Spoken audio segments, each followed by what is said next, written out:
Ano passado eu fiz 40 anos. O colágeno só diminui, mas eu me sinto melhor do que nunca e tenho certeza que os livros têm tudo a ver com isso. No vídeo de hoje eu vou te contar o que aprendi durante os meus 40 anos como leitora.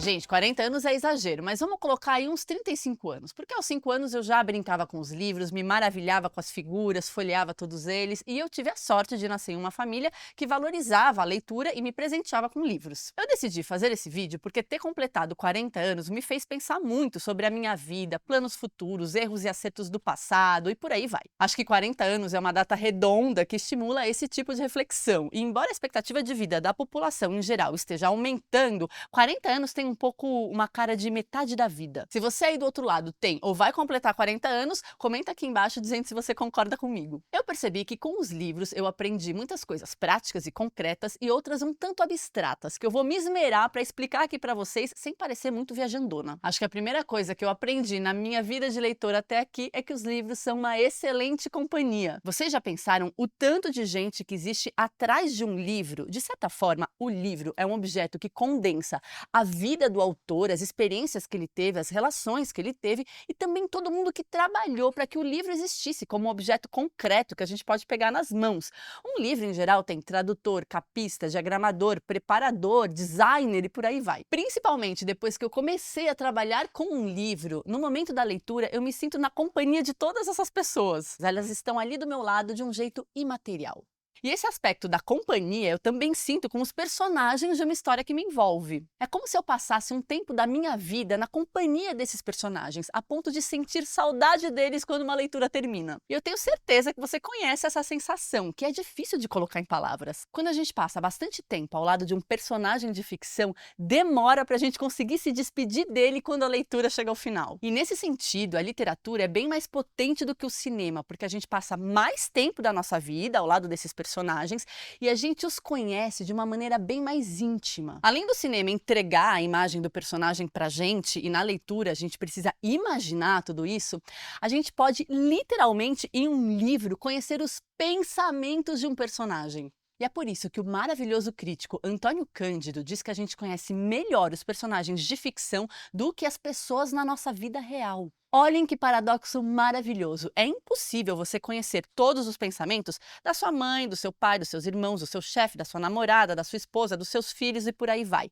Mas você conhece todos os pensamentos de Hamlet, do Bentinho, do Romeu, da Julieta, do Riobaldo, da Catherine Earnshaw e de todos os outros personagens. Então, eu aprendi, ou melhor dizendo, eu entendi que com os livros eu jamais estarei sozinha. Eu não estou falando para você parar de conviver com seres humanos, hein? Não vai ficar trancado aí no seu quarto rodeado de livros. Precisamos das pessoas, precisamos das relações humanas. Inclusive, um termo que vai aparecer no horizonte é saúde social. Você já ouviu esse termo? Esse termo fala sobre o impacto das relações sociais na nossa saúde. E essa questão é bem importante em tempos de inteligência artificial. Muita gente está se apaixonando e até fazendo terapia com o ChatGPT. Mas eu já estou mudando de assunto. Enfim, há um universo incrível de personagens com os quais eu posso conviver, dos mais heróicos e virtuosos até os mais contraditórios e vis. E eu adoro toda essa multidão de gente. E isso começou lá atrás, na minha infância, com a Mafalda, personagem do Quino, depois com os personagens da Turma da Mônica, com a Alice do País das Maravilhas, com o Menino do Dedo Verde e por aí vai. Até hoje eu adoro passar bastante tempo da minha vida com os personagens da ficção. A segunda coisa que eu aprendi nos meus 30 e tantos anos de leitora é a seguinte: ler é uma forma incrível de viajar. E eu não estou falando só de viagens no espaço, mas também viagens no tempo. Porque com esse livro aqui, Razão e Sensibilidade, da Jane Austen, eu viajei para a Inglaterra do período regencial. Com esses livros aqui, publicados há muito tempo pela Cosac Naif, do escritor chileno Alejandro Zambra, eu fui para o Chile durante a ditadura militar. Com esse calhamaço aqui, O Idiota, do Dostoiévski, publicado pela editora 34, eu passei muito frio na Rússia do século XIX. E com esse livro fininho aqui, do Junichiro Tanizaki, Em Louvor da Sombra, eu conheci os banheiros do Japão contemporâneo. É claro que eu adoro viajar fisicamente, mergulhar no mar, fazer uma trilha na floresta ou visitar um museu em outra cidade. Mas convenhamos, gente, os livros são uma das formas mais incríveis e baratas de viajar. É claro que eu quero saber, né, gente? Me contem aqui nos comentários para quais países, lugares, espaços e épocas vocês já viajaram através da literatura. E é por isso que é tão importante a gente pensar e valorizar a bibliodiversidade, ou seja, a diversidade cultural nos livros. Eu defendo veementemente a diversidade de vozes, estilos, perspectivas, países, autoras e autores na literatura. Você não precisa concordar ou gostar de tudo, mas que tal explorar gêneros, autores, países? E se você está aqui pela primeira vez e está gostando do vídeo, deixa eu me apresentar. Eu sou a Lívia Piccolo, você já sabe que eu tenho 40 anos, e esse é o canal da Editora Antofágica, que publica clássicos em edições bem caprichadas, de capa dura e com ilustrações.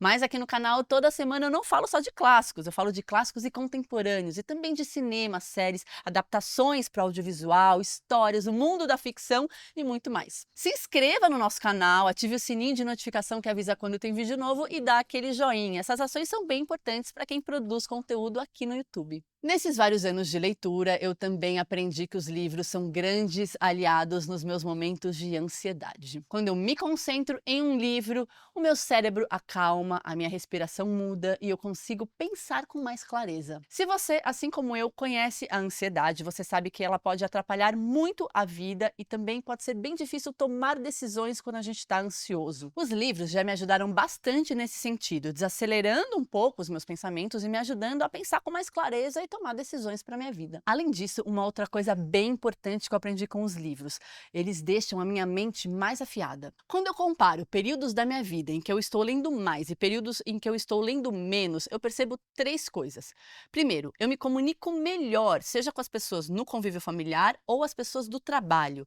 2, eu me sinto mais criativa, eu tenho mais ideias. 3, eu confio mais nos meus próprios pensamentos. Eu não acho que os livros necessariamente tornam alguém melhor, no sentido de melhorar o caráter da pessoa. Eu já conheci pessoas que são excelentes leitores, mas cometeram atos moralmente horríveis. E também conheci pessoas de caráter, honestas e idôneas, que provavelmente nunca abriram um livro na vida.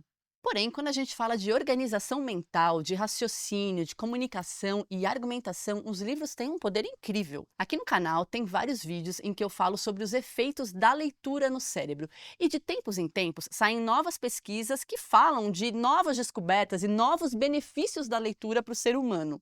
Então, olhando para trás, eu percebo que a leitura sempre me ajudou a organizar os pensamentos, e isso, no curso de uma vida, é ótimo. Eu percebo, gente, que hoje a gente recebe estímulos por todos os lados, e a experiência com a informação e com o conhecimento pode ser muito fragmentada. Para mim, a leitura é uma ferramenta que me permite fazer conexões entre as ideias e, mais importante ainda, dar coerência ao que eu aprendo. Esse exercício de manter a mente afiada é bem importante em várias situações. Por exemplo, uma entrevista de emprego, ou então uma argumentação num contexto familiar. Eu sei que aqui no canal existem pessoas mais velhas do que eu e pessoas mais novas do que eu. Vocês me acompanham e eu quero muito saber o que cada um de vocês aprendeu na sua vida de leitor. Comenta aqui embaixo, vamos continuar a conversa nos comentários e a gente se vê na próxima semana com mais um vídeo. Tchau!